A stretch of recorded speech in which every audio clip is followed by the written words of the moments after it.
Welcome to our channel. Today we how to authorize Firebase hosting with Google Cloud credentials, beginner guide step by step clearly. Open your web browser and navigate to the Firebase console. Log in with your Google account credentials if prompted. Select your Firebase project from the dashboard. In the left sidebar, click on Hosting. Follow the instructions to set up Firebase hosting for your project. Open a new terminal window on your computer.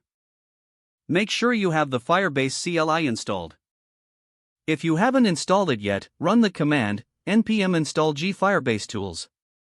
Log into Firebase using the command Firebase login. The browser will open, prompting you to authorize Firebase with your Google account. Select the account linked to your Firebase project and allow the necessary permissions. Return to your terminal once logged in. Navigate to your project directory using the command cd path/to/your/project.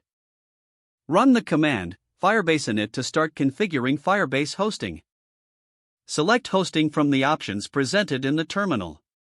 Choose the existing project you previously set up in the Firebase console. Follow the prompts to configure your project for Firebase hosting. Create a dist or public directory for your project files if prompted. Finish the setup process by following the instructions until completion. Now you have authorized Firebase hosting with your Google Cloud credentials. You can begin deploying your website by using the command Firebase deploy. Check your terminal for the deployment status and follow any additional instructions provided.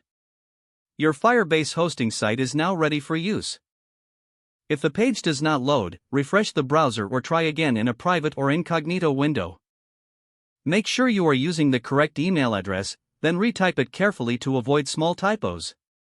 If your password is not accepted, use the reset option and create a new strong password you can remember. Check your spam folder for verification or security emails, then complete any requested confirmation steps. Enable two-factor authentication if available to improve account security and reduce unauthorized access risk. After signing in, review your profile details so your contact information and settings are accurate and current. Don't forget to like this video and subscribe to our channel for more step-by-step tech guides.